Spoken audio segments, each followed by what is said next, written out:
to Dark Side Tour Guides. I'm Carrie. I'm Catherine. And I'm Bree. And today we are taking you on a tour of Dallas. This is our closest major city. We live here, guys. We're not telling you where because we're paranoid, but we do live in the area surrounding the major metropolitan area known as Dallas. So, our drink today is called Berries from the West. It's from Texas Cocktails, a book by Nico Martini. Is that his real name? No. Change it. I call BS. Yeah, that's his real name. It's a book that my husband gave me for Valentine's Day, so I was like, hey babe, I'm using a recipe out of the book you gave me, and he got really excited. I know. Cute. So, I like how I gave you a cocktail book for Valentine's. He knows you. He knows me so well. Okay, so this drink revolves around Western Sun Blueberry Vodka. Western Sun is actually located 50 miles north of Dallas, but I have been on a couple tours there, and it is so much fun. The distillery is actually in a building that used to be a panty factory. Yes. Now pause. I hate the word panty, so you know I didn't make that up. Yeah. Yeah, I despise the word. Yeah. Panties? Stop it. So the factory was built in the 1960s, and during the 70s and 80s, the Russell Newman Clothing Company made bikini bottoms, briefs, and lingerie. Oh. Now this is a... SpongeBob. She's a bikini bottom. Bikini bottom day. Real hot, guys. We, Imbibed. we drank both of the drinks that are supposed to last us however many hours of recording already. So it's very tasty. It's real good, guys. It's real good. Don't worry, it gets dark here in a second. Not for the drink. It's actually kind of funny. I enjoy this. So, a quote from the book says, "Instead of getting their panties in a wad, Western Sun embraced the history and made one of their bathrooms a shrine to commemorate the building's historic past." End quote. I can vouch for that. I have peed in that bathroom. In the panty bathroom? What does this mean? I want to go there. Why are there pink panties on the wall? Oh, okay. Oh. So it's kind of like A panty shrine. But Yes. the place It's not where they cut creepy. your ties off. It's kind of like that, but with panties. We have one on the lake, but I'm a little too inebriated to remember what it's called. Good story, Bree. So, a little bit more about the actual distilling. It is made from 100% American corn. And we're told on the tour that they use fermented fruits to get the flavors. So, you don't get all the ickiness from the quote-unquote natural flavors and sugary crap that they put in everything else. Yeah. And they use it for all except the cucumber for obvious reasons, because you can't really ferment mostly water. They're just sad, mushy tubers then. Yeah, it would... but it doesn't make it really, really sweet. Yeah. And I don't do sweet drinks. It makes me really sick. So, yeah. Hey, Western Suns, please sponsor us. In addition to vodka, they also distill gin, whiskey, and bourbon. Plus, they have some awesome drink mixes to go with it. So they have a Bloody Mary mix that's incredible with their cucumber vodka. You had me at bourbon. Oh. You had me at bourbon. See, I'm a vodka girl because so I'm allergic to gluten. You'll hear me say it probably 1,000 times. All of my meals have to revolve around it. So you will see lots of gluten-free substitutions. But I can't drink a lot of dark alcohols. So I'm a vodka girl, and I'm a big fan that it's so close. Well, and they kind of turned me because my family's from Kentucky. And we hold strongly to our bourbon is from Kentucky, Tennessee area. But they got us on the technicality of how it's made, and I'm not going to go into that whole thing quite yet because we'll get to cover bourbon later. Yay! I won't. Sad day. I'll still cover it. You just won't drink it. Aw. I'll just have more vodka. I'll make you a specialty cocktail. Ooh. Yes. And then right next door, there is Whistle Post Brewing Company, so you can make it a fun day trip. Pilot Point is really small. I mean, it's a town square with some offshoots. It's really cute. Aw. Yeah. So the recipe for it is 2 ounces of Western Sun Blueberry Vodka, 1 ounce of simple syrup, 1 ounce of fresh lemon juice. You shake it over rice, and you can garnish with blueberries and lemon. I thought you said rice. I was so confused. Please don't shake over rice. Shake over ice. Probably tastier. Yeah. So, what'd y'all think? Well, mine's gone. It was so good. We're a big fan. Yep. And I don't like super sweet stuff, so yeah, it was real good.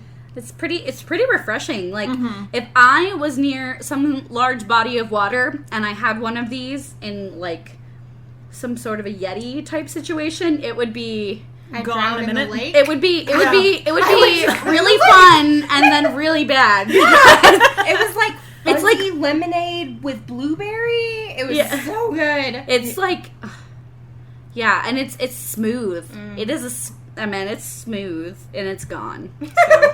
So. Good job, Carrie. Thank you. You got a winner. So now we're gonna move on to food. Now food. So, being from the greater Dallas area, we decided to do a classic steakhouse. I am a Tex-Mex gal, but stay tuned for that. That will be happening at another time. But we did steaks and baby asparagus and roasted potatoes today.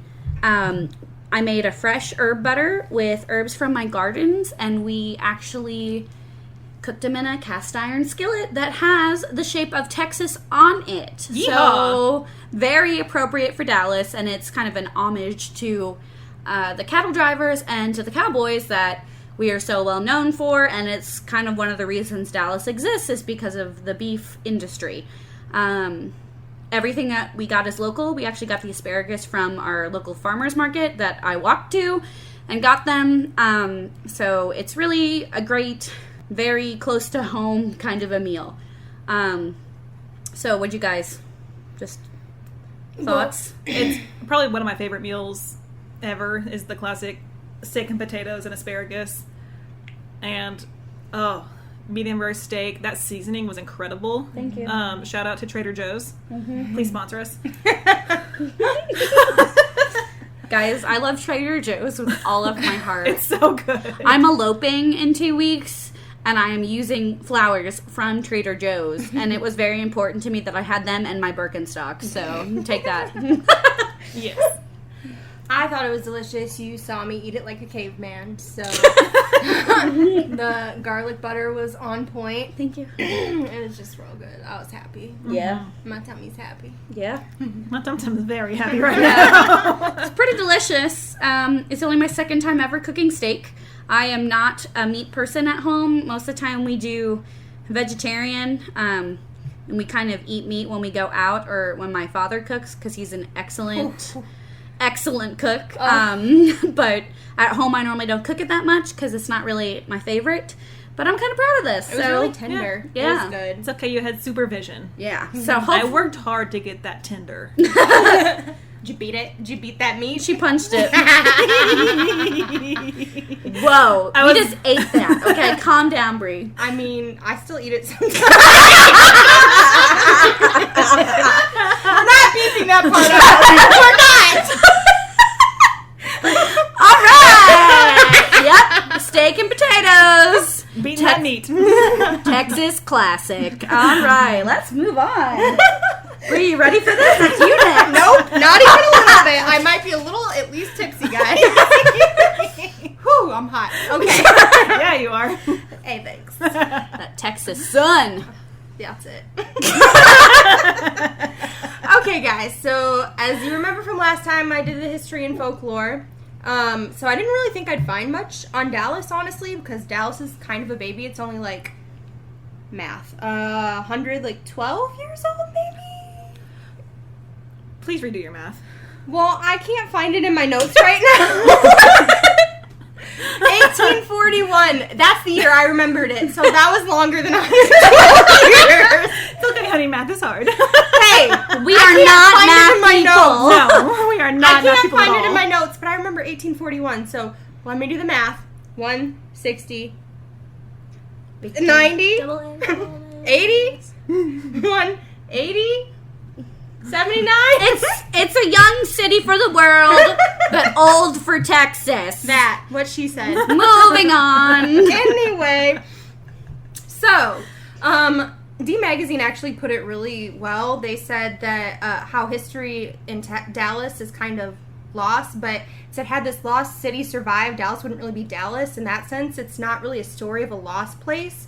Rather, it's an effort to find in the vanished places of the past a new way of encountering the city Dallas has become. So it's a really transient city, and that's pretty much the history of Dallas. It's ever improving and changing. I jokingly call it the construction state because it is constantly under construction. Hello, 35. And we should also note that all three of us are not from Texas originally. I'm originally from Pennsylvania. Actually, I was born in Houston. Oh, My family is from Kentucky. My parents moved down here when they married, but the rest of my family's from Kentucky. Got it. And I'm from Pennsylvania. I'm from Iowa, guys. I don't know if you know where that is because no one ever does. There's literally corn, and that's it. It's corn. Is it the I in Mimel? It is. You know about Mr. Mimel? No one ever knows about Mr. Mimel. Kentucky's the smoke of Mimel. Because Hey, we're hot. So, my town is the wart on Mr. Mimel's nose. Ouch. Yeah, right? Everyone's like, we're bragging about this. I'm like, no, though. Like, I'm not bragging about that. Witchy people. Yeah, so, anyway. I don't know what they're talking about, listeners, so if you It's don't... Minnesota, Iowa, Missouri, Arkansas, and Louisiana. It forms a man with a top hat and boots. His name is Mimel. It's Mr. Mimel, because the first letter spells out Mimel. Pause, we're showing. You can keep talking as I'm Use it to pause. Alright, and we are pausing. Back to reality. Oh, there goes gravity. Queen. So it is a vague outline of a man. Apparently It's a profile. there's a frying pan involved. Yes. So educational. Thanks, guys. You're welcome. Okay, so back to Dallas. Dallas's history is a little harder to see. Unlike our last episode with London, it's kind of all around you. You can see it in the architecture and whatnot. But because we're always tearing down and rebuilding and trying to improve, you can't really see it as well here. And as I mentioned before, Dallas was founded in 1841 when a pioneer, John Neely Bryan, settled here. And he settled on the Trinity River, and then a bunch of other pioneers and families joined him, Swiss, Belgians, all that, and they actually left their mark in Deep Ellum with all their creative influences. And then later, in the mid-1800s, we had the fun, old Midwest Justice. We had some Jesse James and his brother, and actually, we had Bonnie and Clyde come through here. Hey, yo. So... Bonnie and Clyde, not telling where I am, stayed in a bed and breakfast literally 2 streets away from my house. Well, I was just going to say, my Yep. college roommate grew up in a town called Ponder around here, and there's a bank still there with the bullet hole still in the wall that Bonnie and Clyde shot up, which is awesome. There's also a really weird musical about Bonnie and Clyde. Weird. Yeah. I love Bonnie and Clyde. I love a good weird musical. Yeah. We covered that nicely. Yes. So, the sheriff, R.A. Smoot Schmidt, Smoot was like his Oh, I think it's nickname. Smooch. Nope, Smoot. No, Smoot. Smoot. Why would that be a nickname? Like, why would you be like, yeah, call me Smoot, guys? No. I'm not gonna do that. Anyway, so he was the sheriff, and he helped gun down Bonnie and Clyde following their murder spree all over Texas and everywhere else. But I think they actually died when they were trying to escape in a car from law enforcement in Gibbsland, Louisiana. So next we move on to John Henry Doc Holliday, who I love him. So he was originally a dentist, and he won an award. Be a dentist. Gosh. Be a dentist. Get used to this. This will be every time, all the time. Guys, musicals are all around us. They are. So, John Henry actually won an award at what was then the Texas State Fair. I mean, that's not what it was called, but it was that version. For the best set of gold teeth. I won that award! Wow. But he went by Doc as his nickname, and he actually, unfortunately, had contracted tuberculosis. And so when he started a coffin, his patients noticed, and considering it was, contagious, they wanted no part of that. And so he could no longer practice dentistry, so he moved on to gambling professionally. until he got arrested in 75 for gambling. And then, famously, he went off with his best friend and lawman, Wyatt Earp. So that's John Henry Doc Holliday, and I adore him.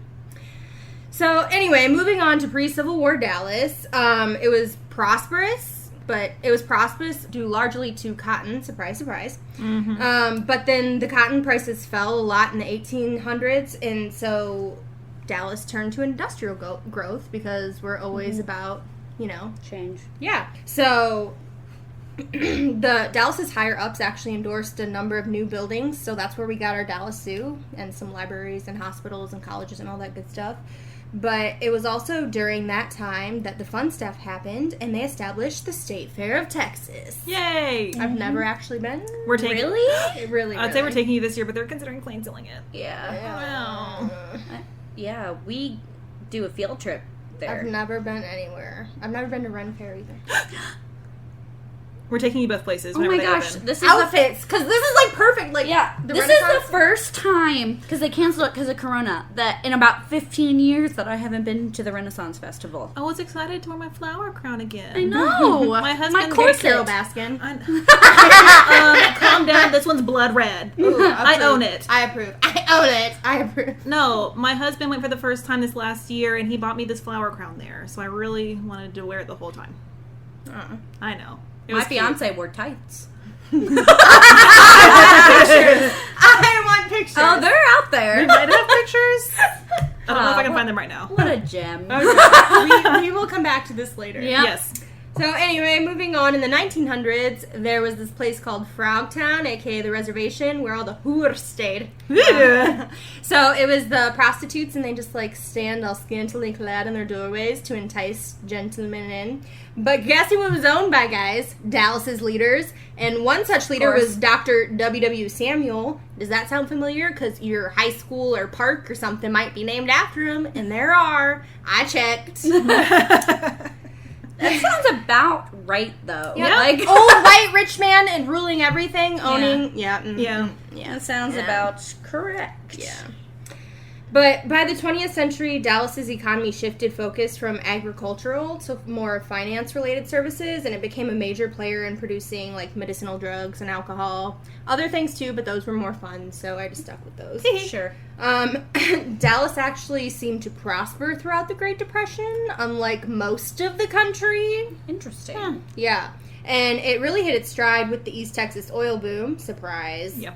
And it also had a famous TV series in the 80s called Dallas, which is super original. Good job, Dallas. Oh, wait. I have an interjection. Interjections. I studied abroad in England, and every time they'd be like, "Oh, where are you from? You're an American." And I would be like, "Oh, I'm from Dallas." And they'd be like, "Oh, do you know this person?"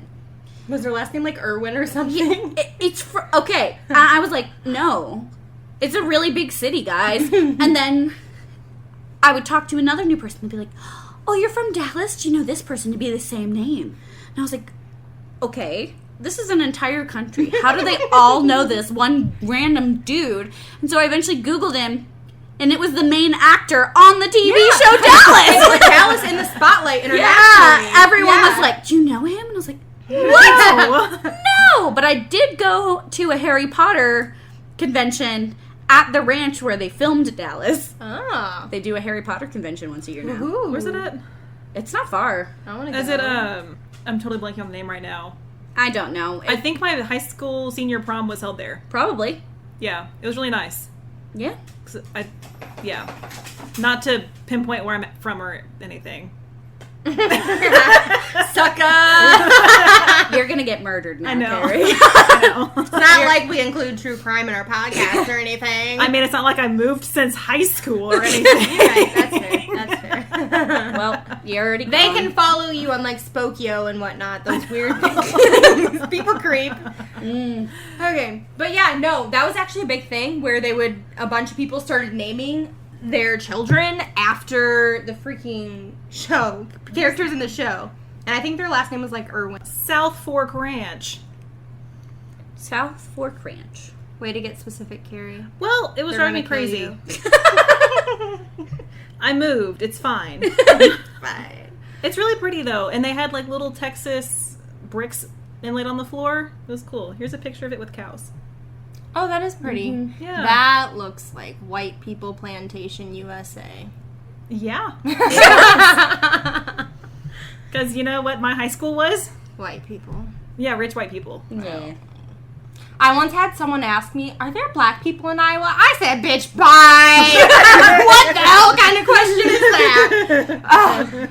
Anyway, so Catherine had this funny little study abroad story. My funny abroad story is... Funny? Study abroad story is... My funny abroad. Also. Since my name is Bree, every single person I met, Americans and Italians and everyone else, was like, Bree, like the cheese? And I've never once in my life had anyone ask me that. And one time I had this adorable little Italian man go, Brie? Formaggio? I was like, you're adorable, yes. That. I mean, close enough. Yep, I am cheese. Yep, that's me. Not a bad food to be compared to. Cheese is that's amazing. True. I like cheese. Yep. My favorite's Gouda. Oh my gosh. I do that all the time. That I love that movie. That's a good one. I quote it all the time. David Channing. Oh. Lerv. Uh-huh. Sorry. Okay, I'm moving on. I'm not lusting after Channing Tatum. I'm married. It's fine. I'm not. Single and ready to mingle. So now for the depressing stuff. Oh. Well, here we are. There was this thing called Elks Arch, and it was an arch that celebrated the Fraternal Order of the Elks that went across Main Street in Akron, and it became an ominous reminder of darker times. And it was from this arch that 65-year-old Alan Brooks, an African-American man who was accused of raping a child, was actually hung. Oh. In Ooh, bad all around. 1910. Yeah, in 1910. So he was at the courthouse, and a mob attacked the courthouse and lowered him out a second-story window by a rope, and then they took him down to the arch, and by, like, I think it was like a street light lamp thing, post by the arch, they hung him. They lynched him. Oh. And so it gets worse, because back at this time, the KKK was still, like, running things. Great. And they took a picture of him hanging from the post and printed it on postcards, which was a huge thing at the time, apparently, and circulated the freaking postcards of this lynched man. Oh my gosh. Yeah. And, so... That's like the not fun part of being morbid and creepy. Yeah. No, I know. I told you it got bad, and I'm pissed. Like, stupid, racist assholes. Anyway, then... So they had to do work under the arch, and the city council decided to quietly take it down. Like, screw you! Yeah. No, don't quietly take it down. Own your mistakes and your nasty history. Yeah. So mad. He deserved better, but anyway. So, speaking of injustice, words hard right now. Anyway, treating blacks poorly in the past, there was this thing called the Negro Motorist Green Book, created by Victor H. Green. Oh, yeah. Yeah, and it was to help African Americans find safe places when they traveled. Yeah. There's a movie out right now called Green Book that is spectacular. Oh, I saw that, and I saw the previews and stuff. I want to see it. It is so good. I watched it Sunday with my parents. Oh, I want to see it was. Oh my gosh, it was amazing. But yeah, so this was published in like 1937, but it was to help African American people find safe spaces when they traveled, like hotels and restaurants and stuff, because obviously there was still a lot of turmoil and racism and just all around awfulness. Well, then African American laborers started coming in from the country when Dallas's cotton market started growing, and they set up shop along what was called the Central Track, and it was a safer space for them so that they could live and congregate together, and it was actually a big part of Dallas's cultural heritage. I mean, like, the blues singers and pianists like Lyman Jefferson and T-Bone Walker. It was part of what were referred to as the Freedom Towns in North Texas, Deep Ellum and Stringtown. And then Powell Hotel, it was the first African-American hotel in Dallas, and that was one of the safe spaces, like they demonstrated in the Green Book. And Duke Ellington and Louis, or if you ask my American music pop culture professor in college, it was Louis Armstrong, because in Hello Dolly, he apparently says Louis. But anyway, it was If y'all him. could see my face as someone who has their music degree, I'm just saying. That's what he said.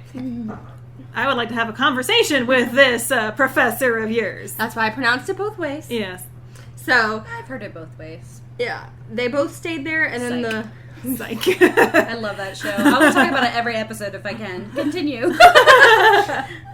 The Rose Ballroom was a sort of club where blacks could go and enjoy seeing like Lionel Hampton, Ray Charles, Big Joe Turner, and a bunch of other performers. And another club was, if you recognize this name, owned by Jack Ruby. Lee Harvey Oswald. Oh my god, no, stop it. I'm not going to say It's my anymore. case. I'm not going to say anymore. That's it. My case ties into both of your research. I'm not going to say anymore. That was it. Okay. I made sure not to say anymore. Okay. Same. I just wanted people to recognize the name. Ooh, full circle. We're going full circle this episode. So, Jack Ruby had a string of clubs, and apparently because of this, he had a lot of influence with musicians' careers. And it's funny, actually. Elvis Presley was asked to perform at his club, and he was like, nope. And he was in his 20s at this time, so this, like, considering this guy's pull in, like, people's musical careers, he was ballsy. Like, I love Presley. Like, you ballsy, man. He was like, nope, I'm not performing for you. And he performed at another club down the street. Oh no. But, unfortunately, Ruby had a hand in messing up Zuzu Ballin's career because they got into an argument. I think it was over bookkeeping, maybe. I'm not sure. But, he pulled his music off of all of the local stations. I have a lot of thoughts on Jack. He's a douchebag. A lot of thoughts on him. Yeah. Okay, that's it with the boring stuff. Now we're into the lore. Woo! Cool.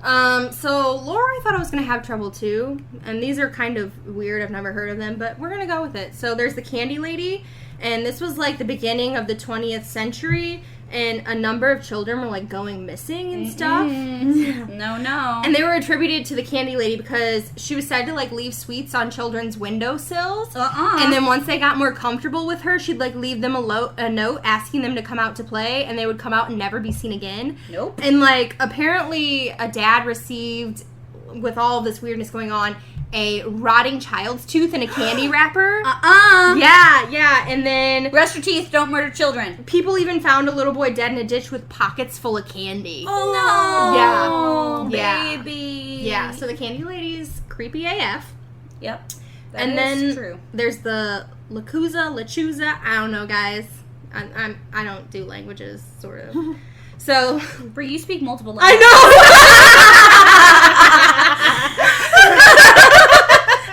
I speak 6 languages. Yes, spelling bee, 2 for 2 as well. Okay. So the Lechuza were apparently creatures that are actually witches that made deals with the devils, and they gain the ability to shapeshift. Cool. And other, like, badass powers that they didn't go into, and I was really upset about, because I was like, tell me all your witchy ways. But, Yeah. but they were I love a good able witch. to transform at night, and their bodies would take on the form of a bird, but their faces would stay human, and that's pretty creepy, and also big head. Big head. Wait, so did their heads shrink down to be birds? I don't know. They're just like a robin trying to fly. But the picture was like a horn, whatever, owl. Oh, okay. Okay. And so they could fly to stalk and catch their prey. And when they found someone they wanted to eat, they would like either whistle. But they do like just their human teeth. They're like, I don't know. It didn't say. Well, I mean, it might be better than a beak to eat a human. I don't know.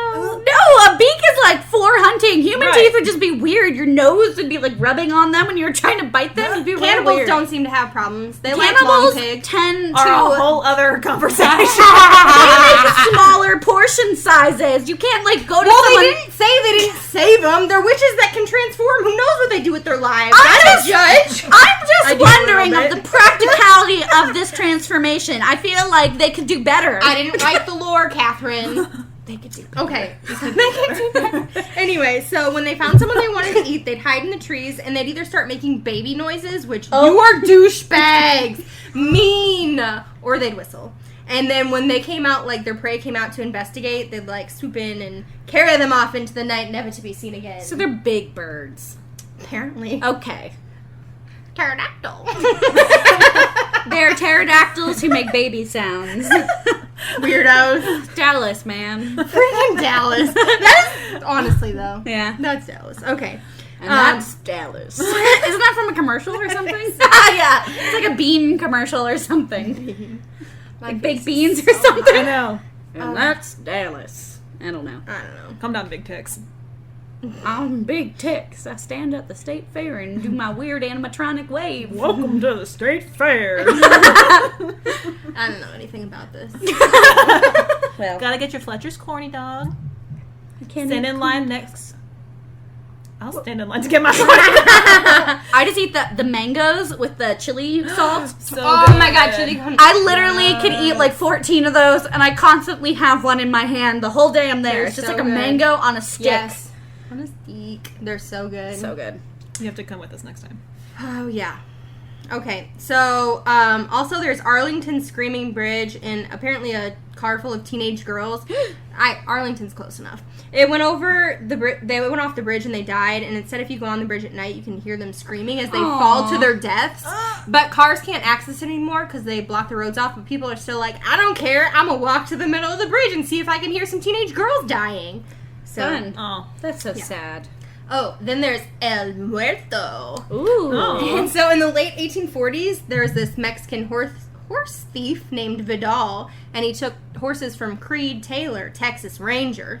Uh-oh. Yeah. So Taylor enlisted the assistance of his fellow ranger, Bigfoot Wallace. Like, I want to know how you got that nickname. Hey, Bigfoot, she's single. So they went after Vidal together and his stolen horses, and when they found him, Wallace mounted Vidal's lifeless body on the saddle of a wild Mustang after relieving him of his head. Wait, he put the corpse. Wallace did not mount Vidal. Wallace did not mount Vidal. It sounded wrong. I was like, wow, he's really aggressive right now, but Bigfoot, I mean. No. That's called necromancy. We'll talk about that later. Yay. not necromancy, necrophilia. But yeah. Necromancy are what the witches are doing. I talked about necromancy. Oh, no, that's another episode. Anyway. Stay tuned for necromancy. Yay! Necrophilia, not necromancy. I'm sorry. So there was no necrophilia. He put his lifeless body on the horse so that he could act like he was still riding it. And then, to make an extra point, he put his head separated from his body in a sombrero and tied it to the horse. I mean, talk about being rode hard and put away wet. Yeah. Hey, but The headless horseman. no, that's the lore. He can still apparently sometimes be seen riding around. He's the headless horseman. But at least Wait, he's but- protected from the sun with a sombrero. Where's the sombrero, though? Like, is it just, like, sitting in front of him, or is it, like, behind him? No. It's important for my mental image. They did not say, but the mental image I got was it was tied off to the side. Oh, so they like hung the sombrero from the saddle with his head like floating in it. Yeah. Yeah. Ew. Yeah. Interesting. Eh. Okay, and my last one is Hell's Gate. This one's also in Arlington. Once again, close enough. And there's supposed to be an ancient trail where a bunch of Union soldiers were executed. And apparently the last thing they saw before they were killed was a large iron gate. And that's how it got the name Hell's Gate, that location. And at this point, nature's kind of reclaimed the trail, but people say that if you walk it, you can still hear the anguished cries of the dead. I love it when nature reclaims things. Yes. Me too. I had to put that in there. So they didn't have it like that, but I was like, nope, this is exciting. Every So time I I'm putting read it in here. nature reclaims, I'm like, wow, such poetry. Yes. Mother Nature taking back what's hers. That's not how they Wow. said it. They were like, some twigs and vines like grew over the spot and took it back. And I was like, nope, rewriting. Yes. So Good. that's all I got, folks. That's all she wrote. Nice. Awesome. Okay. For the hauntings, we are covering the Adolphus Hotel. Tie into mine as well. Yes. So, the Adolphus Hotel was dreamed up by the founder of Busch Beer Company, Adolphus Busch.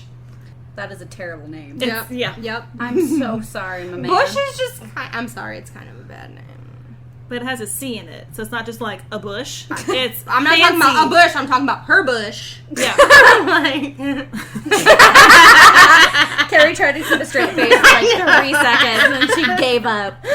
I will always make it dirty, guys. Always. Well, I literally just talked about it being a fancy bush. Not a fancy bush. Woo! Okay, anyway, so it was originally supposed to be the Oriental Hotel, but they decided to name it after the owner anyway.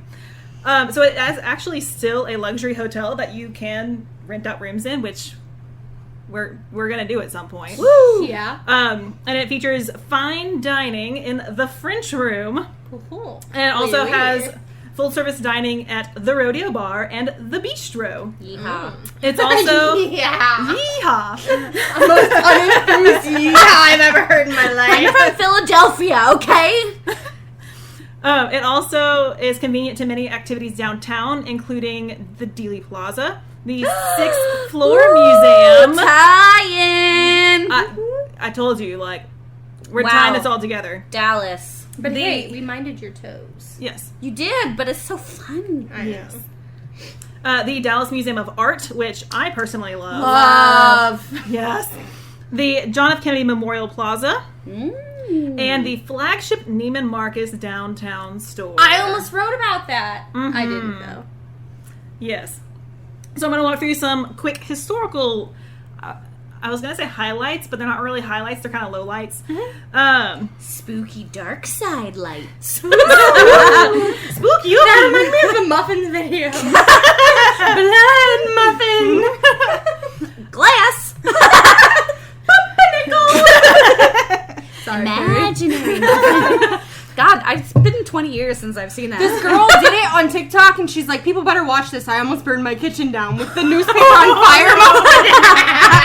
I was like, "Respect. I respect you. Yes. That's commitment."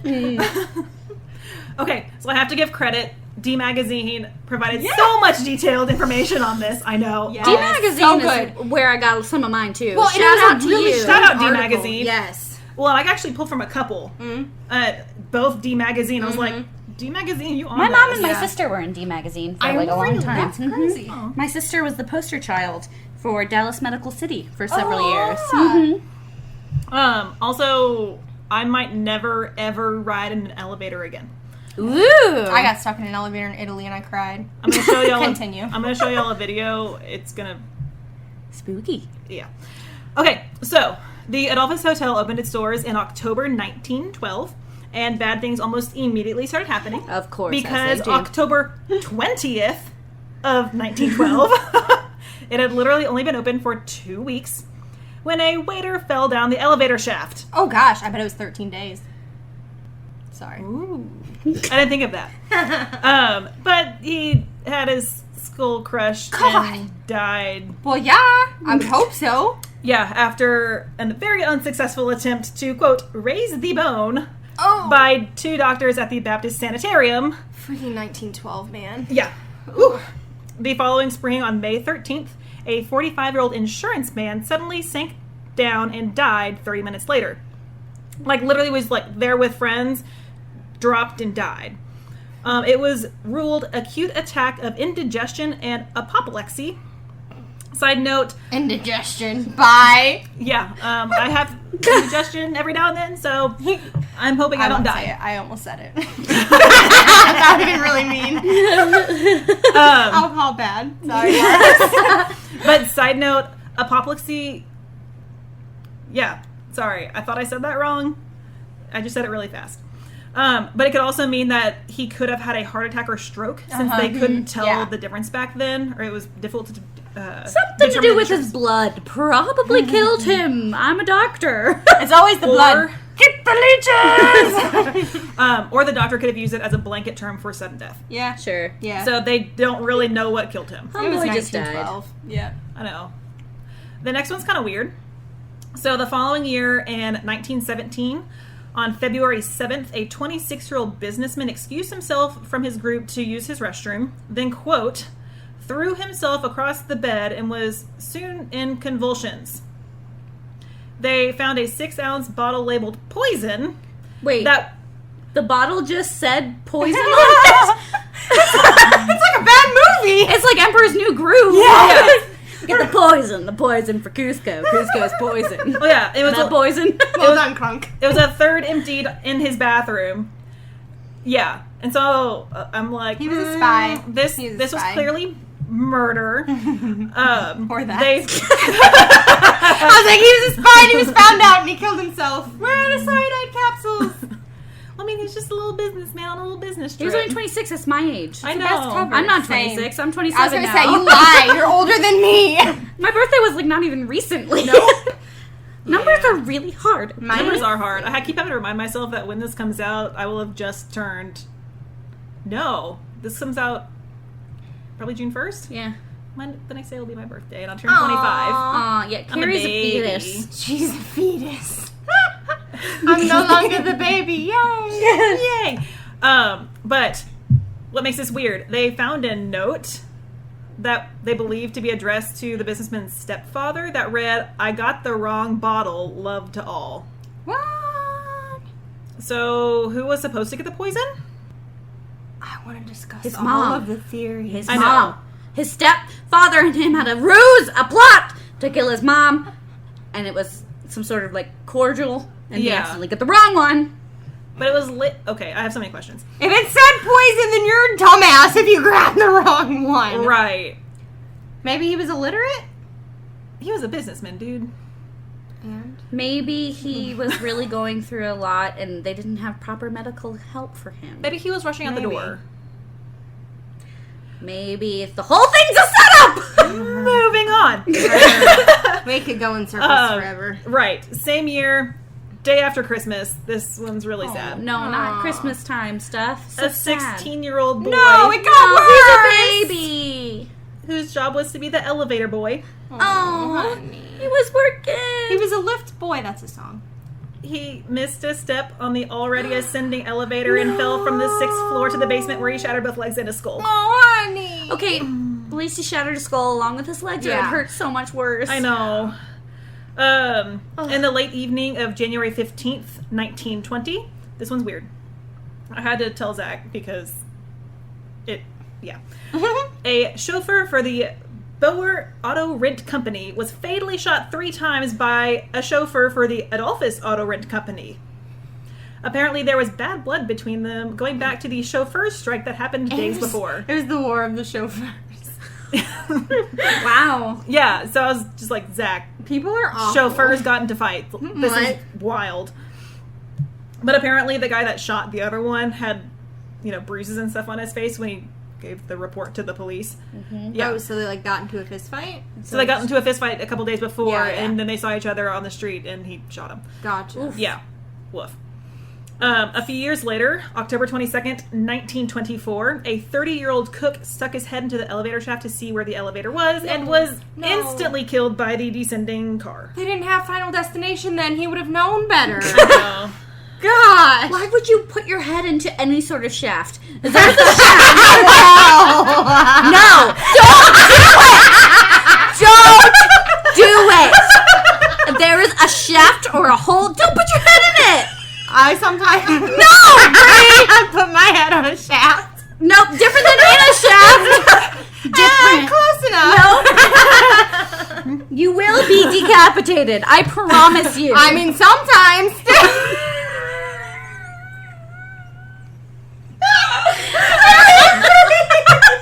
for those of you who can hear Rita's went. I mean, it's like I was still my 8-year-old asthmatic self. I'm great. I choked on my spit too.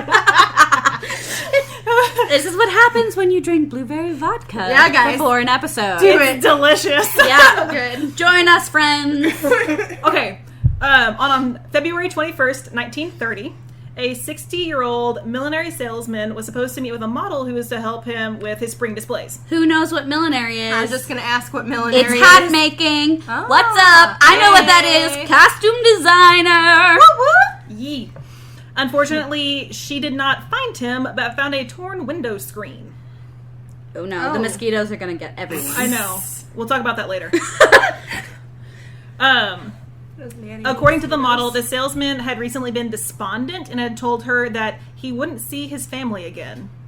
A quote from News, capital N News. I'm assuming this will become the Dallas Morning News. Sure. But get ready. This is bad. The force gained in the fall from the 8th floor caused his body to tear through the galvanized iron roof of an air shaft in one of the inside courts. He had plunged on through to the bottom of the shaft, and his head and body were badly torn and cut up by the blades of the powerful fan. Oh, gosh. Shafts. I was about to say Shaft, but also another episode / movie, whatever, of Final Destination. Right. It was ruled a suicide, so... Aww. I know. That's sad. That's like such a horrible way to... I know. Aw, mental health is so important. Check on your friends. Check on your friends. Check on yourself. Yeah. Take a nice hot bath. See a doctor if you need to. You're important. We love you. Taking medicine is not a bad thing. It's not. I'm working on it. I know. Yeah.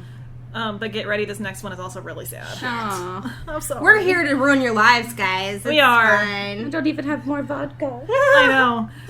I'm going to want some after this. But Yep. on October 8th, 1933...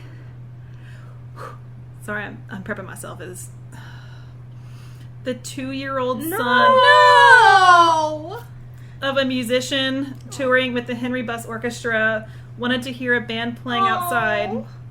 So he climbed up on the windowsill when the screen gave out and sent him falling from the 12th floor. Oh, poor baby. I know. Fortunately, he didn't suffer. But, I mean, falling from the 12th floor, that would have been so terrifying. He's 2. I know. He was pronounced dead at the scene. Oh, And That's so sad. of course, there was a court case because he fell through the screen. yeah. But it ruled in favor of the Adolphus, saying, quote, "The purpose of the screen was not to prevent people from falling out, but to keep insects out." That's fair. Yeah. But still. I know. That's so sad, though. It's Now there's laws about hotel windows opening. yeah. Yep. Like, Vegas doesn't have any windows that open, does it? Most don't. Yeah, my dad works for an insurance company, and hotels are still a really popular place for people to unfortunately commit suicide. Yeah. So hotels have like special rules to help keep people safe from other things and from themselves sometimes. But it's super sad. I know. I'm sorry these are so heavy. It's okay. I just have a political assassination left. So Yeah. we're fine. I mean, I haven't even gotten to the ghosts yet. podcast is called The Dark Side, so... It's Yeah. true. All right. This one's fishy. And there's some theories around it, but I love a good theory. nothing was ever really resolved. There's conspiracy in front of it. Yes. On June 24th, 1940, a 50-year-old man jumped from his 11th floor room, which was on fire, and he was on fire. Okay. Quote from So- Capital N News. While a crowd watched from the street, the man leaned out of the window, surrounded by smoke, pleading, "Somebody please save me." Oh. I know, but the controversy around this is some think that the hotel's night clerk may have given the wrong floor number and it caused the firemen's delay. And so they want to pin it on the hotel for the firemen not being able to do their job correctly. I meant that's a human error. It's Right. a terrible human error, but it is, that still sounds like a realistic error a person can make. And I mean, it did go to court, but they decided that no law was being violated because it was simply human error. Yeah. So there was some fishiness with that, Sure. but also, what about the other people on the floor? Yeah. So it was Why just his he room the that was only on fire? one? He was the only one that was reported. And he physically was on fire? Because it's like not easy to light a person on fire. Right. So it said that he was on fire. Like Especially, what year was this? It was in 1940. So there wouldn't even have been like a ton of synthetic fabrics because they Right. catch fire faster. Uh-huh. Interesting. So, yeah, weird. Another fire incident happened on August 3rd, 1946. A 51-year-old drifted to sleep while smoking and burned his pillow and sheet by accident. Smoking kills. Smoking folks. kills. Don't smoke. he fortunately woke up before those caught on fire, put them in the bathroom, thinking that his problem was solved until morning. He was wrong. He ended up dying from smoking gas inhalation when the fire started up again. Yeah. Don't smoke. Stay in school. Drink responsibly. Yeah. Don't put your cell phone under your pillow, because that will catch fire too. Yep. This one's quick, but it's sad. On May 27th, 1955, a 36-year-old fashion buyer was found dead in her room due to, quote, acute alcoholism. Oh. Yeah. Okay, this next one's really intense. I think there's only 2 more after this, but I literally just copy-pasted this from D Magazine because it was so detailed, and I did not want to paraphrase anything to lose anything. Yep, their articles are so good. Oh my gosh, thank you, D Magazine. You saved my butt. So, the, quote, smashed body of a 25-year-old prostitute was found in a small courtyard 14 floors below her room. Damn. Also, sex worker, not prostitute. Thank you.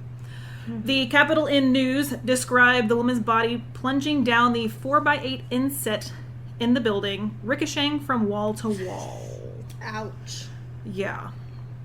And was also, and also included such details as the book found on her bed, A Fool There Was.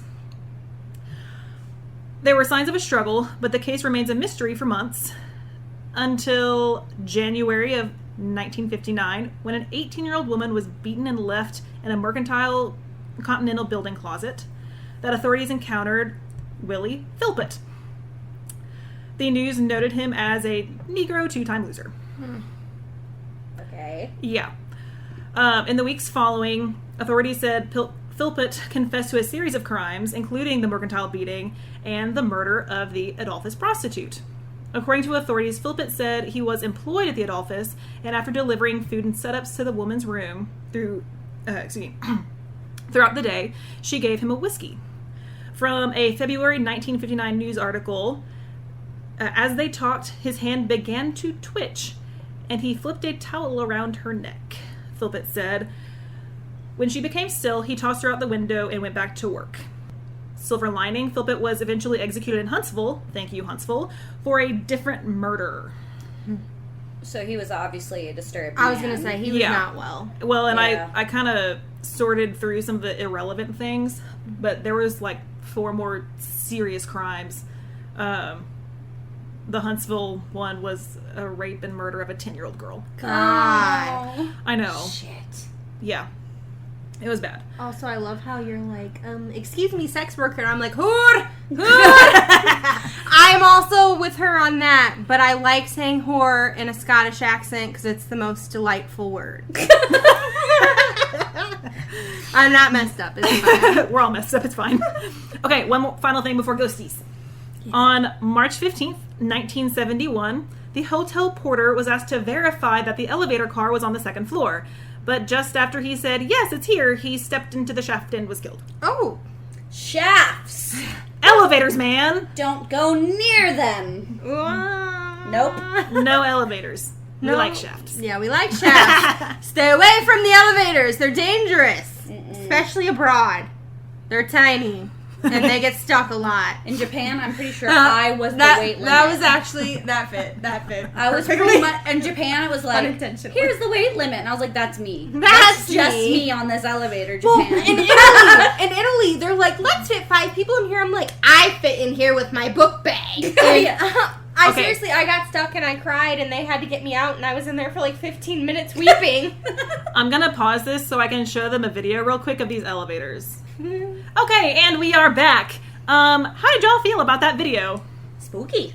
If they still have landlines that are ringing, that's spooky enough for me. Right. Spooky, spooky, spooky. Yeah, that was not okay. Okay, on to ghosties! So, yeah, when we say here we're doing a ghost hunt, 100%. Yay! Okay, guests complain about loud footsteps heard outside their rooms, but when they look, no one is there. Some people hear piano music or big band music, but there is no one playing music. That's fun choices, though. They are fun. I mean, you can play me piano music any day. Employees working the night shift frequently feel watched or followed, which is usually followed by the sound of nearby doors slamming. That's night shift. Yep. Oh yeah, I'm just flying through these because they're all pretty, textbook ghost stuff. Just the traditional spooky haunting. Yeah. Wearing a sheet, walking around going, boo! Yep, that's what happens. It's like Halloween Town. That is offensive. Staff will see windows fly open as they approach them. Housekeepers will feel tapped when working in restrooms. Ooh, why? Yeah. No? Okay, They starts getting to the more, not okay ones. Like, if you're moaning Myrtle, that's different. But if you're creepy Peter, not so much. Right. Okay. Here's a specific one. After the death of a regular at the bistro, employees would see her apparition walking in and sitting at her usual table. Aww. How'd she die?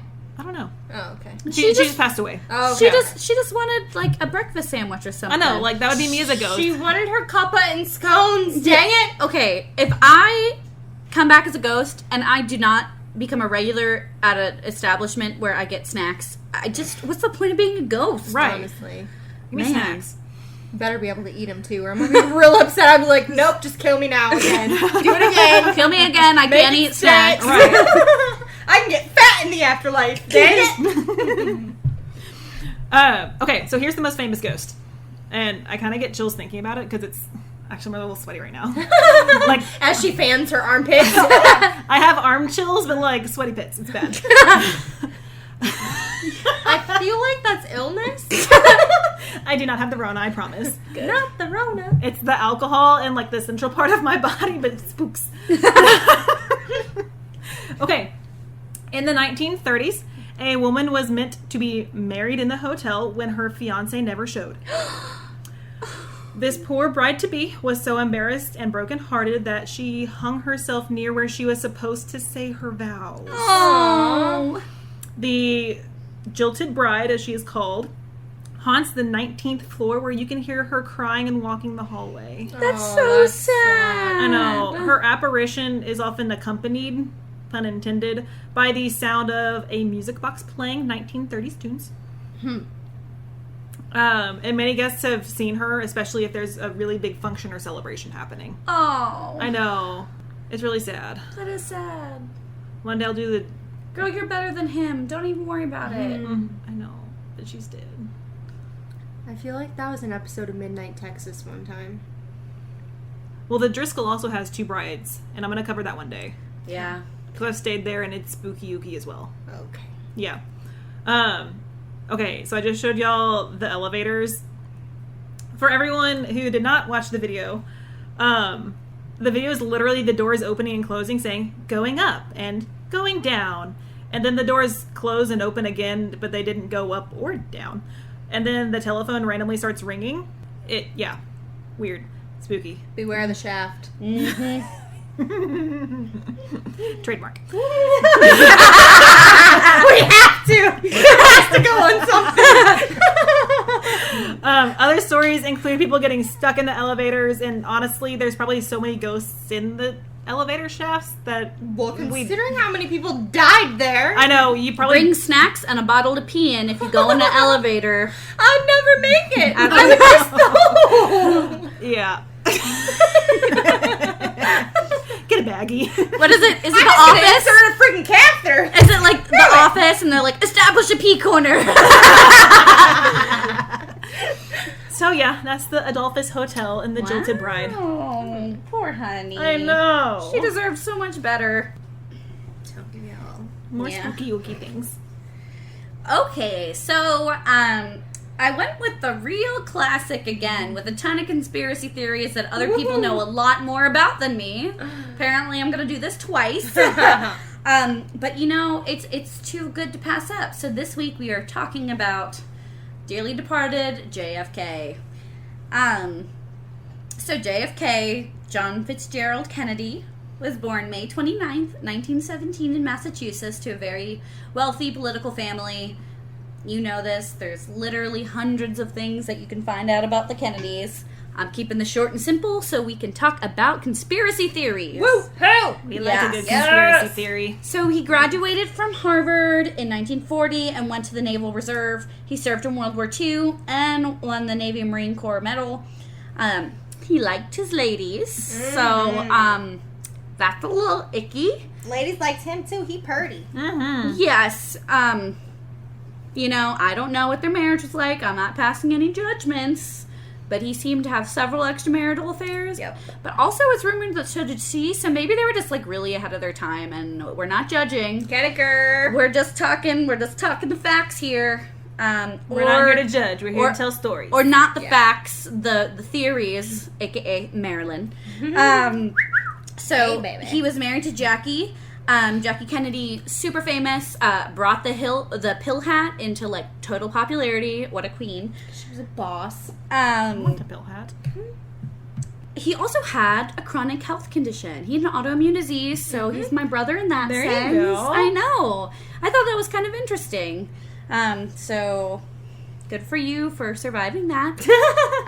Congratulations. Only to be surviving. assassinated. So he's kind of known for dealing with the Cuban Missile Crisis. He started the Peace Corps relations with the Soviet Union, and he did want international cooperation in space, which isn't really relevant, but I love space so much I had to put that in there. He served as the 35th President of America from January 1961 until his assassination on November 22nd, 1963, in Dallas, Texas. So in Dallas, this is a huge deal. Little Catherine went to the tour that you can walk and stand on the X exactly where he was shot in the head. So that's fun. I did it as a small child with my Nana. This is where you're I did it too. I know. It's always started. been a thing. And there's a very interesting museum that you can walk through and see where Lee Harvey Oswald was rumored to have taken the kill shot from. It's the Sixth Floor Museum. We'll That's talk conveniently about it. down the street from the Adolphus Hotel. And fun fact, I'll say this now, they went in front of the Texas School Book Depository instead of taking the route that would have taken them in front of the Adolphus Hotel. They changed it last minute. Yep. So they would have gone by the Adolphus Hotel, and instead they went this route. So really interesting tie-in that I did not know we were going to have. Full circle. So Lee Harvey Oswald was arrested, found to be the sole shooter of the president, and murdered by Jack Ruby. Yeah. All within 3 days. They both died at Parkland Hospital. So JFK and Lee Harvey Oswald both died at Parkland. I have friends who are medical professionals there now. So it's kind of a weird, small world situation. Like, these are close to home places. So that's a little bit of a background on what's happening. So on the morning of November 22nd, 1963, a great Stephen King book, by the way, that involves time travel. President Kennedy, the First Lady, and Texas politicians were in his topless limo on a motorcade through downtown Dallas in hopes of smoothing some political tensions between conservatives and liberals. That is always an issue in Texas, especially Dallas. There's a lot of people on both sides of the political spectrum trying to get their voices heard. So he was there doing a tour of Texas, trying to promote, a united America. He liked his political appearances. He was a very young president, and he used his charisma to help make people become more political and to help make people see his side of things. So he was there with his, beautiful wife. They're in the limo. They're waving. He didn't want the protective covering on because he wanted to be able to wave to the people, the thousands of people who came out to see him, whether or not they were conservative or liberal. They still came to see him. Tons of people riding in the topless limo and waving. So, the Zapruder film, which if you haven't heard of, is a home video that caught the entire assassination on tape. So this was like a family well, it was a man, recording like a home family video to be like, wow, look, I saw the president, and it is now one of the most watched films in history because it shows the exact moment where President Kennedy was assassinated. And so that is what we have to go on, that and eyewitness accounts, because there were so many people there. The entire country was there for the assassination, and something that's really interesting about it is it's considered one of the first countrywide times of mourning because media, television, was around at this time. So, you know, when Abraham Lincoln, some people didn't find out in the country that he was assassinated for weeks and weeks later because there just wasn't a media outlet that would almost instantly tell people. Yeah. So the Kennedy assassination was majorly impactful on American culture and around the world. And the fact that we have it on film, especially just like some random guy was just filming what he thought was going to be the president waving casually at him, and they caught his murder. It's a super iconic, and when the motorcade train left on Elm Street, JFK was shot in the back and then in the head. The video of it, I've watched it several times through my research. It's in tons of documentaries. You can see it online. There's slowed down versions, there's sped up versions, there's frame by frame versions, there's hundreds of things to see. And honestly, I meant his head, like, oh yeah, spurts. Yep. It's graphic, but the saddest thing to me is when Jackie reaches back for part of her husband's skull. Yep. And brain matter the car is flying by. She crawls out of her seat and reaches back. Yep. And, like, it's just such a desperate, sad thing to do that. Like, she's like, oh no, his head's gone. I better go get it. And that is so sad to me. That's the saddest thing that happens. People sprang into action. People thought it was firecrackers at first. A lot of eyewitness accounts just say when they saw the blood all over, that's when things started to get very, very real.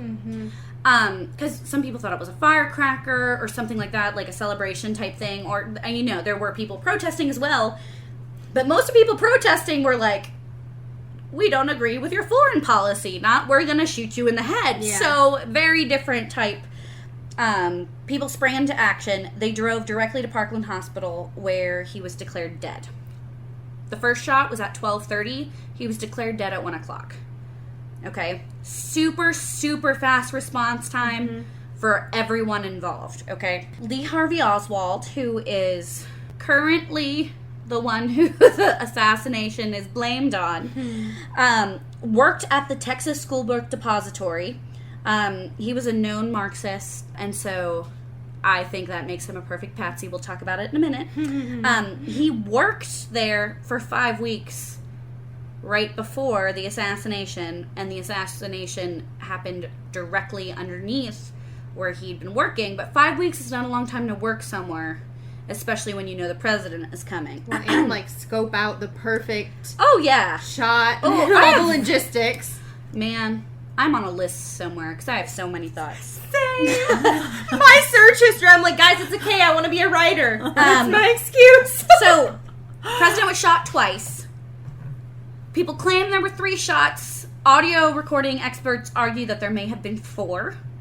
But we're going to say Oswald shot 3 shots from the 6th floor, which is the museum now, and shot Kennedy twice. We'll talk about the grassy knoll a little bit later. A lot of people know that. So, Lee Harvey Oswald was arrested after the murder of police officer J.D. Trippett and was charged with the Kennedy assassination, okay? He said he was a patsy, and he was shot by Jack Ruby on November 24th. So, Oswald claims he was a patsy because he had a lot of tendencies that made him look like someone who would kill the president, but he was not accepting any responsibility, and to me, someone who really wanted to make a political statement would own up to killing the president of the United States. Especially, I did this, and here's why. Yeah. No, he said he was a patsy. A lot of people now think that he worked for the CIA and that he was part of something bigger. I want that conspiracy theory. I want all of it. Just my wait, gosh. just wait. So he said he was arrested for the murder of a police officer and then charged because he was seen at the location on the day of the shooting, but the owner of the depository was like, oh no, he works here, like, he's just working. He was drinking a Coke, which is kind of important because some people claim that it was sugar that made him crazy. Okay.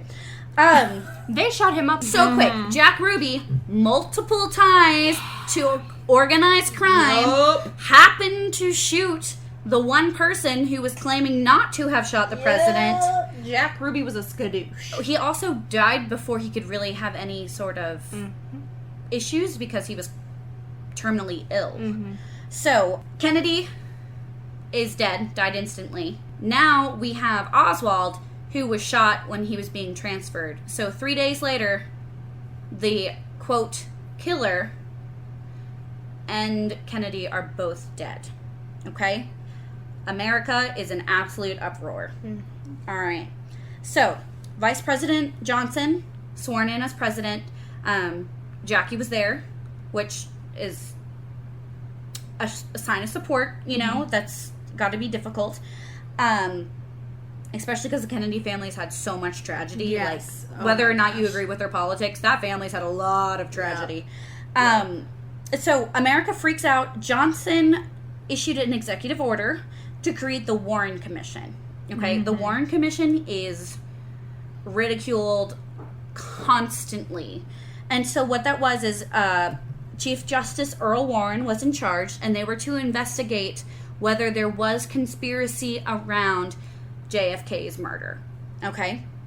They concluded that Oswald acted alone, and he was just a nut killer that just killed the president, and America and the world went wild. Okay? The U.S. House Select Committee on Assassinations concluded that it believed that Kennedy was probably assassinated as a result of a conspiracy. So that happened later.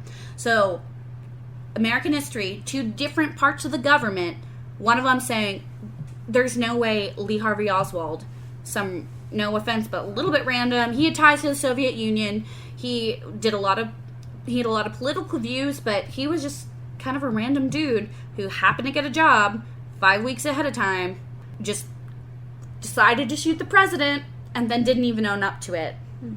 And then, so the Warren's like, nope, he did it.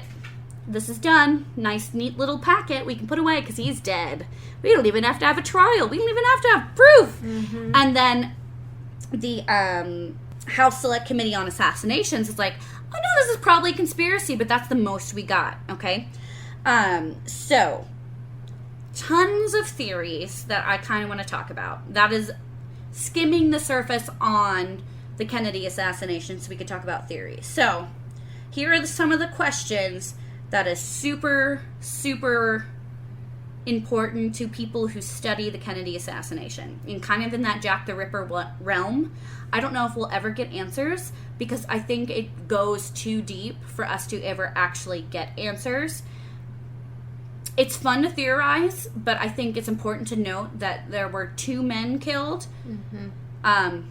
Even if one of them was guilty and did act alone, he was still murdered and not brought to justice in the correct way for our political system, which, you know, is not okay. And also, if he did do it, I would have loved to have known why he did it. And Kennedy, whether or not you agree with his politics, was, you know, a father and a husband, and to be publicly assassinated, think of all those thousands of people who watched someone's head get blown up. Not fun. Yeah, okay? that's not okay. So, theories. 3 shots or 4. Super, super hotly contested. The quality is not great of the video and the images and the recordings we have because it was 1963. But what's important is that audio experts claim that there was 4 shots that they heard. The weapon that they found had put off 3 shots. So, the second shooter theory is probably the most popular one, and to me, it makes a lot of sense. I feel like if it wasn't just one person acting alone, which I don't think it was, because I think Oswald would have been too psychologically ill to be able to actually pull off assassinating someone if he was just a random crazy person who wanted to kill someone. Or 2, I don't think if he actually had been logical and had planned this murder because he wanted to kill the president specifically, I feel like he would have owned up to it. So one of the two reasons people say he did it just don't make sense to me. So it would make sense that he had other people with him, and Ruby shot him to make sure that the story ended. So 3 shots or 4? Super, I've listened. I can't tell. But 3 shots probably mean he acted alone. 4 shots means he definitely had someone else there. And a lot of people believe that there were 4 on that recording.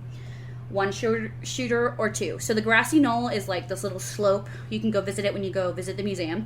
That people believe there was a second shooter at least on the grassy knoll. So we had someone coming in high from the depository and someone coming in just a little bit over street level from the grassy knoll. Okay? If you're trying to assassinate someone that important, I feel like you'd have a backup. Right? Yeah. I meant, just logically, if I wanted to kill one of the most powerful people in the world, it wouldn't just be me sitting in a window. Well, and it would help to confuse people who are going to try and come after you, like, oh, it came over from me, but it also came from over here. So like, it'll give you a chance to get away. I'm trying to have a backup. Yeah. So a Dallas police officer saw pigeons leave the depository, and that's why he ran up there. So that was just good police work from that guy, who just happened to notice something was weird. But everyone else, like Secret Service members, ran up to the grassy hill because that's where they thought it was coming from. But they didn't find anyone up there. The way the buildings are set up, the echo is weird. Yeah. Well, I was going to say, it's also really hard with the way sound travels to tell. Yeah. Especially, sound is not... Like you said, yeah. But so, people ran to the hill and didn't see anyone, right? So... But that's where they thought it was coming from in person, which I think that natural instinct, like I think it was over 100 spectators ran up to the hill. Wow. So human instinct kicks in, and I feel like when there's danger, people sense that better than, because like eyewitness accounts are notoriously hard to find as truth because your brain processes things so quickly in different ways. Yeah. But a gut reaction like that, I feel like speaks something, because we're still herd animals, and if something's attacking the herd, what do? You stop it. So I think it's interesting. Was Oswald acting alone? So I don't think so. Do you guys have any thoughts on Oswald? Because everyone go watch Assassins, the musical, listen to Assassins. It's gorgeous. I saw it on West End with Catherine Tate. And Eddie Redmayne was there when he ran into me in the audience and was like, "Excuse me," and I was like, "Oh my gosh!" And Aaron Tveit was in it. He played John Wilkes Booth. Yeah. So it's a beautiful musical, lovely score, but it's talking about Oswald becoming a person who assassinated a president, and so it's really interesting and not exactly on topic, but I had to shout it out because it's a gorgeous, gorgeous show. I won't be able to think about anything else now. Oh my gosh, it's so good. Everyone go listen to it. Okay, so thoughts on Oswald. Go ahead, Carrie. He was in the military. Right. But his military records show that he was in 2 different areas at the same time. He did pro-Castro, like Castro, like demonstrations, but also people think he was working against Cuba. He lived in the Soviet Union for a while, and the Soviet Union came back and was like, he's not smart enough to pull this off alone, but how would they know him? It's fishy. Lots of people have opinions about things.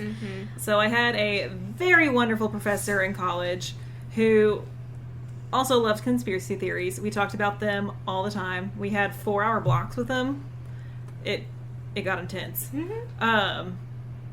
And he made a very clear case that he could not have acted alone. He physically, logistically, and just street smarts, you wouldn't act alone with a heist that big. Even if he's the best criminal in the world, he wouldn't be on his own. Right. Well, and they talk about like level of accuracy and the ability to shoot like the shots off within that that span of time. Like, well, that's that military background coming in. But still, but I mean, you'd be having to have like your best freaking day ever. Right.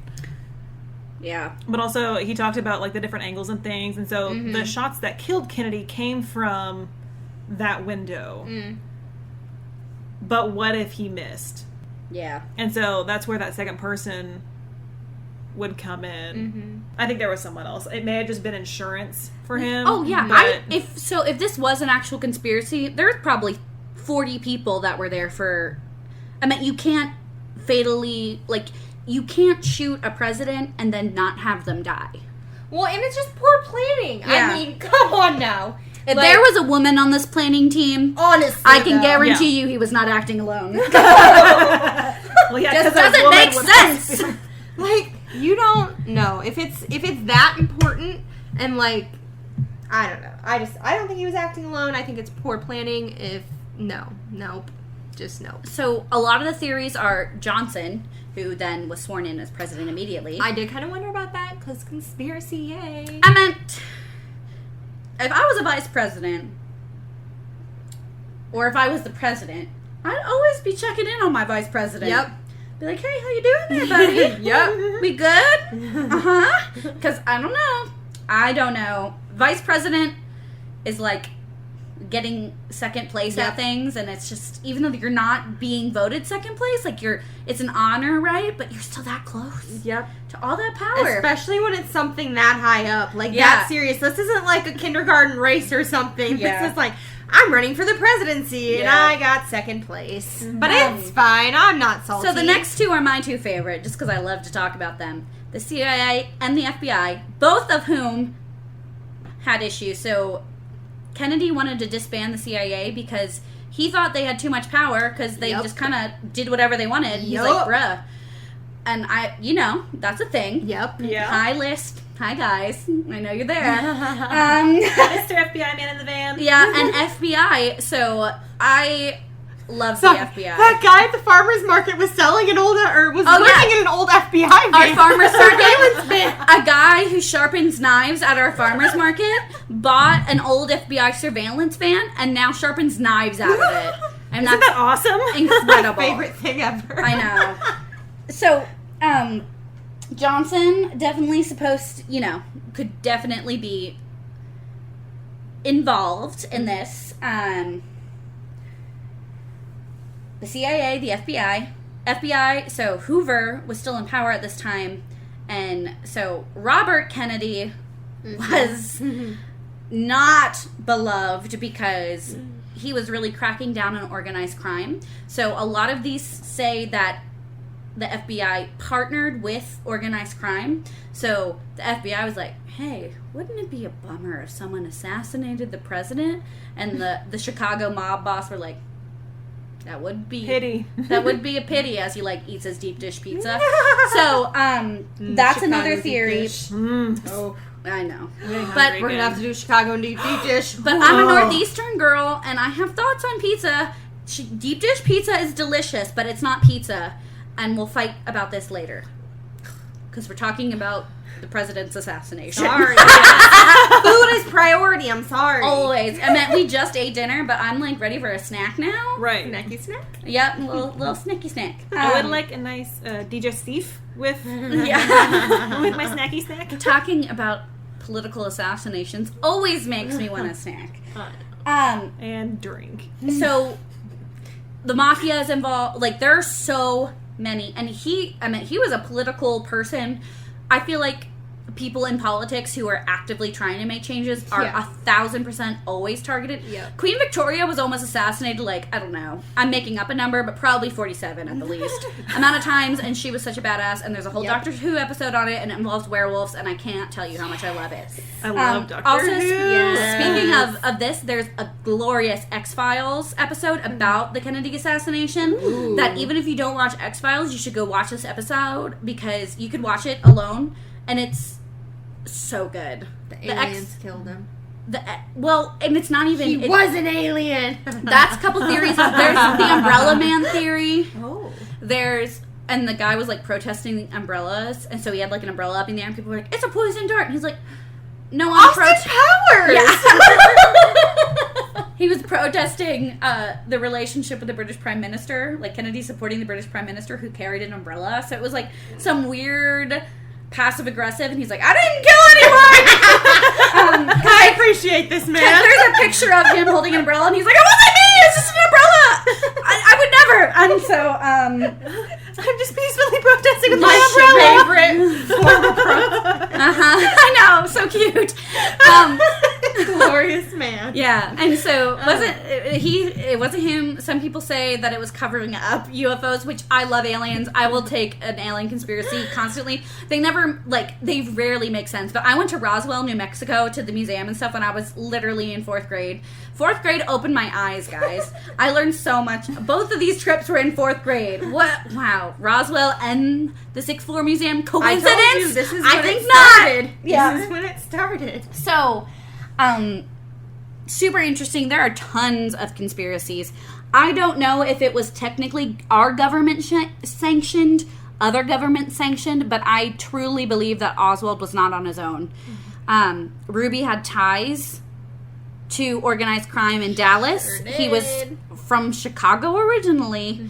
And he worked with the mafia. He was high up there and then came and opened up a club and started patrolling streets in Dallas. So, shout out to the Windy City.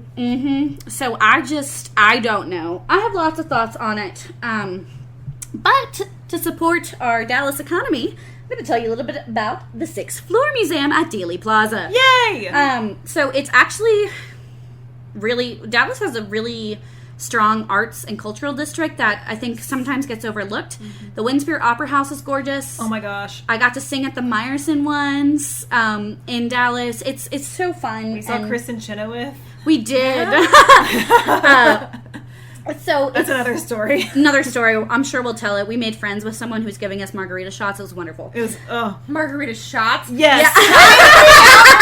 Sign me up. She literally just gave us the tray. I have a picture with her. She's so beautiful. She if you gorgeous. Listen, you're the real MVP. Okay. We love you. I want free margarita shots. She was our girl. And we also each had like 2 bottles of champagne. But again, another story. Oh, yes. So they have a really cool interactive map of the motorcade that you can do at the 6th floor museum. It's actually in the area where Oswald was. Whether or not he was the only one there, but he for sure was there. You can literally stand on I have a picture of me like smiling thumbs up in like my 4th grade, like limited to plus size clothes of me standing on the X like, hi Nana, of where the president was assassinated. But you can do that for yourself. That tracks. Yep. That tracks. Yeah, no, I have stayed consistent my whole life. Consistently weird, but consistent. And it's really neat. And not related, but the Dallas Holocaust Museum was just redone. It's amazing. It is a stunning tribute to something very horrific. So once Corona stops and you can go places again, Dallas World Aquarium, also awesome. Visit Dallas and go see these things because we have a lot of history here, even though we are a baby city. It's true. Mm-hmm. We're babies. Yeah. So that is my JFK segment. Speaking of going local, there is the North Texas Wine Trail. So I'm a wino at heart. We're going to talk about wine next week. But there are, I think, 30 at least wineries that are local. Mm-hmm. And they are awesome. They have wineries for everyone who, if you like a certain atmosphere. There's an amazing one that has wood-fired pizza every Friday and live music in a little chapel. If I could go get married again, I'd just go get married in that little chapel because it only seats like 10 people. And then wine. And there are some really cool ones downtown. There's Checkered Pass downtown. So, shout out to the local wineries. Awesome. All right. Well, guys, we hope you enjoyed your tour of Dallas this week. And so you guys should definitely follow our blog and social media for what's to come next. Are we mentioning what we're going over next week as a teaser? I hope you're hungry. Hey! Wink, wink. Well played. Oh my god, it happened. So be excited. Follow us on our blog. The cat heard me yell and she's like, Mom, are you okay? I'm fine, honey. There's the dog. Sorry, guys. a zoo over here. It really is. It's okay, baby. Okay, guys. So follow us on our blog at Darkside Tour Guide, no S, tourguide.wordpress.com. Email us at darksidetourguides, there's an S this time, at gmail.com. And follow us on Insta at Darkside Tour Guides. We hope you enjoyed your dark tour of Dallas. Bye, y'all! Bye. Bye.